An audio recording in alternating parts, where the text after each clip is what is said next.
প্রিয় দর্শক, তোমরা দেখছো আমার এলাকার চৌগাছা পুরাতন বাজারের পাশেই এক বহু প্রাচীন বটগাছ, তার নিচে পুজো হচ্ছে। সৃষ্টিকর্তা ব্রহ্মাদেবের পুজো। কিন্তু কেন এই বটগাছের কাছে হঠাৎ এমন পুজোর আয়োজন করা হয়েছে, এই বিষয়টা জানতে গেলে তোমাদের একটা জিনিস আমার বলে দেওয়া দরকার। বেশ কিছুদিন আগে হঠাৎই কোনো এক কারণবশত এই বহু প্রাচীন বটগাছটায় আগুন লেগে যায়। তারপর দীর্ঘ টানা 2-3 দিন দমকলের বৃহৎ প্রচেষ্টার সেই আগুন নিয়ন্ত্রণে আসে এবং তারপর থেকেই গ্রামের সমস্ত গ্রামবাসীবৃন্দ, এলাকার সবাই ঠিক করে যে এই বুড়ো বটগাছের পুজো দিতে হবে। তাই আজই তার সেই মহাসন্ধিক্ষণ।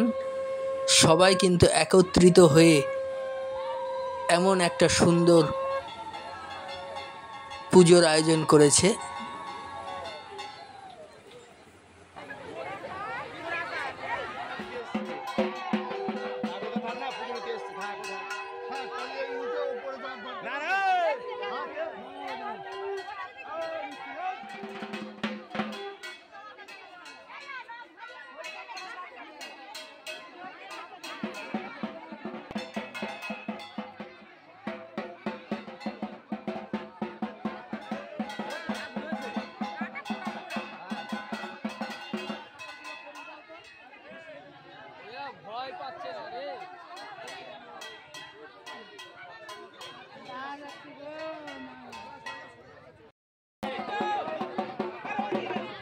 সর্বপ্রথম এই বটগাছটার বৃহৎ বড় এই বটগাছটার চতুর্দিকে কিন্তু কাপড় দিয়ে দেওয়া হচ্ছে।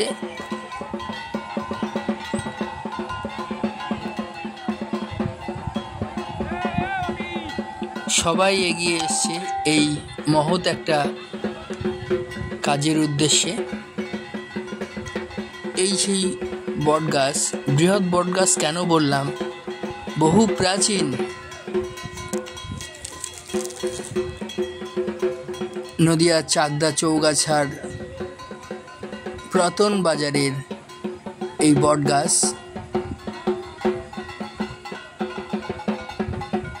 এই চৌগাছা পুরাতন বাজারের লোকেশন যদি ট্যাগ করা হয় তবে কিন্তু এই বড় বটগাছ এবং চৌগাছা পুরাতন বাজারের পাশেই রয়েছে দিঘি, এটাই কিন্তু ট্যাগ করা হয় এই চৌগাছা পুরাতন বাজারকে বোঝানোর জন্যে, বাজারের লোকেশন বোঝানোর জন্যে।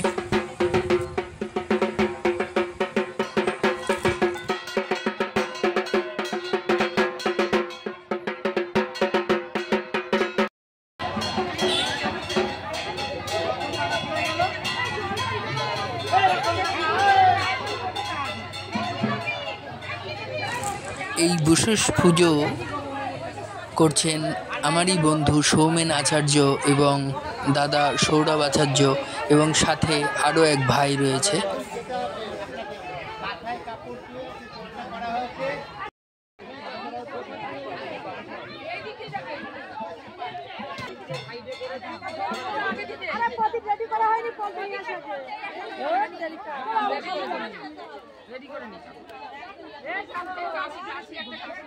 এই ডাবের সিস্টেম একটুখানি ঘুরিয়ে দিলে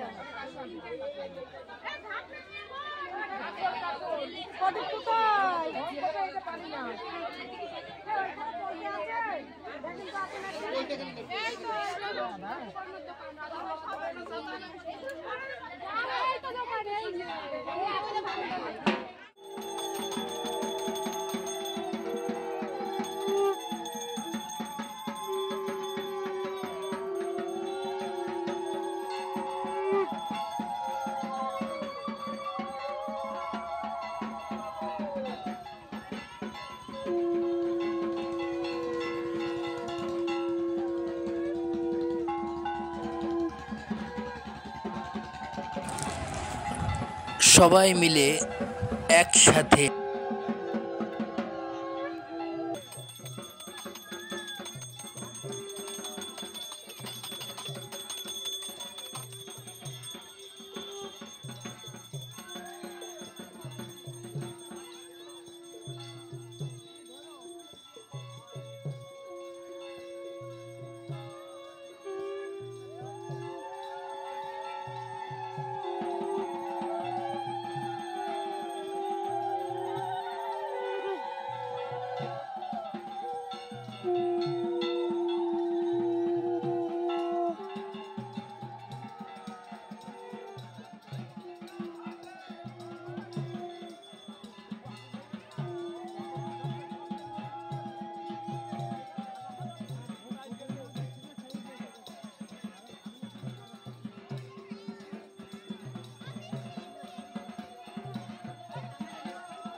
এই পুজোকে কেন্দ্র করেই কিন্তু পুজোর পাশাপাশি বাবা ভোলানাথের প্রিয় ভক্তরা একটু গান বাজনাও করছে।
প্রিয় দর্শক, আপাতত এই পুজোর পরিক্রমার প্রথম অংশ এই পর্যন্তই। খুব শীঘ্রই এই পুজোর দ্বিতীয় পর্ব নিয়ে ফিরছি। বন্ধুরা, চ্যানেলটি সাবস্ক্রাইব করে পাশে থাকো যাতে পরবর্তী অংশ সবার আগে পৌঁছে যায় তোমার কাছে। ধন্যবাদ।